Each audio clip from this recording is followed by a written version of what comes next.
RCB और दिल्ली का match absolutely cinema था।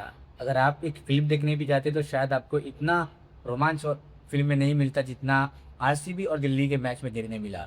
मतलब पहला वो 10 ओवर आरसीबी डोमिनेंस कर रही है, दूसरा 10 ओवर दिल्ली डोम वापस से कमबैक कर रही है, फिर पहला 3 ओवर आरसीबी कमबैक कर रही है, फिर पिछले के 12 ओवर दिल्ली कैपिटल्स कमबैक कर रही है, फिर लास्ट के 3 ओवर आरसीबी कमबैक कर रही है, फिर लास्ट का 6 ओवर 15 का मैच फिर दिल्ली ने कम कर दिया।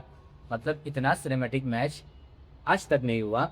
बहुत सी बातें हैं इस वीडियो में डिस्कस करने के लिए, तो चलिए शुरू से शुरुआत करते हैं। जैसे आपको बताया है कि आज का पिच रिपोर्ट के बारे में ये था कि पिच का रिपोर्ट जो है स्लो था, फास्ट ट्रैक नहीं था, तो बॉल फंस कर आने वाला था। तो उस हिसाब से हर प्लेयर को अडेप्टिविटी करना ज़रूरी था और उस पिच के हिसाब से खेलना ज़रूरी था। जहाँ पर फिलिप सॉल्ट और विराट कोहली ने सेम काम किया, पिच पर टाइम लिया, पिच को समझा, उसके हिसाब से शॉट खेले और अपनी टीम को एक बार फिर से 50 प्लस रन की पार्टनरशिप देखने मिली। मतलब बहुत ही शानदार ओपनिंग।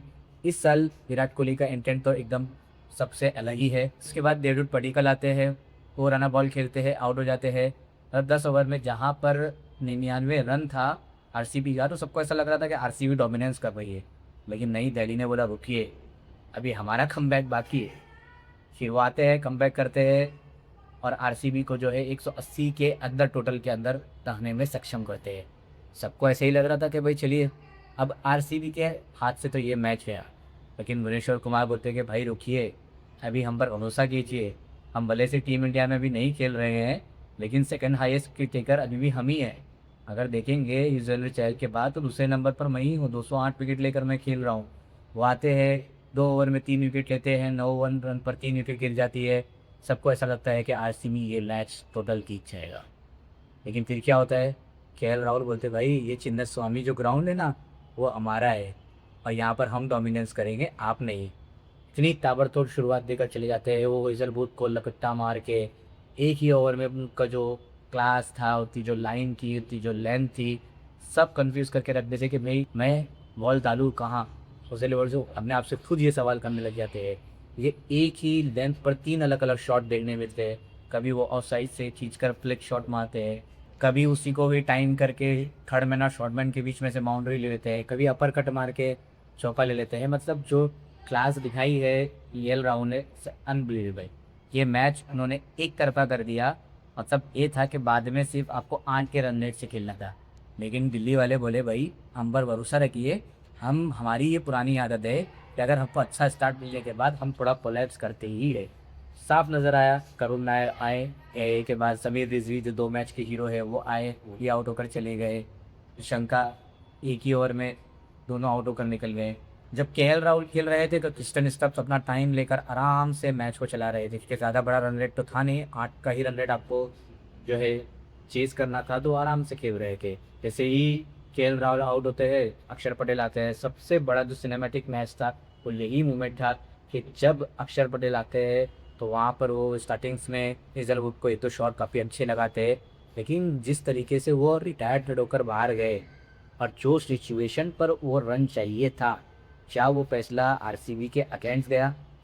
क्योंकि वो फैसला अगर अक्षर पटेल रहते तो शायद ये मैच इधर उधर हो सकता था।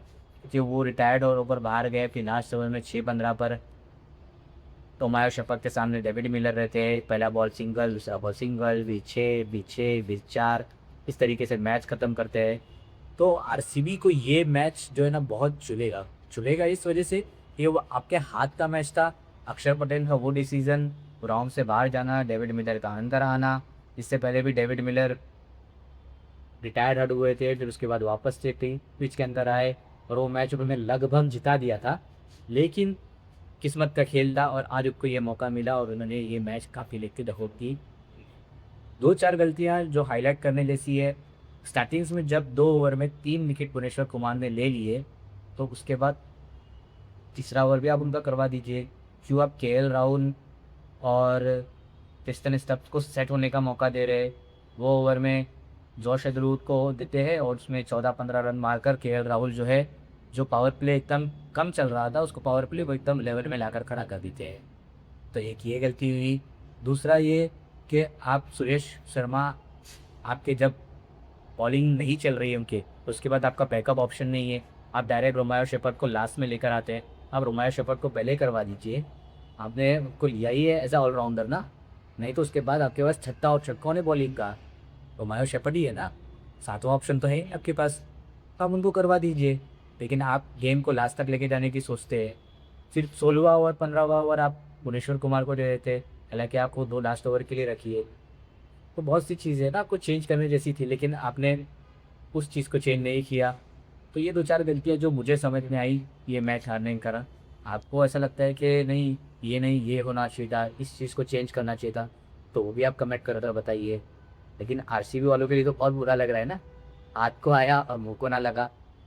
ये तो वही वाला हिसाब हो गया कि लगभग आरसीबी ऐसा लग रहा था कि 6 बॉल 15 पे ये मैच जीत चुका है। इन टाइम पर सबको ऐसा लग रहा था कि आरसीबी ये मैच जीत जाएगी, क्योंकि वो टाइम पे अक्षर पटेल थे, अक्षर पटेल अभी पिच पर आए थे और क्रिस्टन स्टब्स के लड़ नहीं रहे थे। लेकिन वो अक्षर पटेल का इंजर्ड होना, बाहर जाना और उसके बाद डेविड विलर का आना, ये आरसीबी को सबसे ज़्यादा छुलेगा। और चूँकि पॉइंट्स टेबल की बात होती है तो आने वाले वक्त में आरसीबी को इस मैच में हार जो मिली है वो सबसे ज़्यादा छुड़ेगी। ठीक है, देखते रहिए।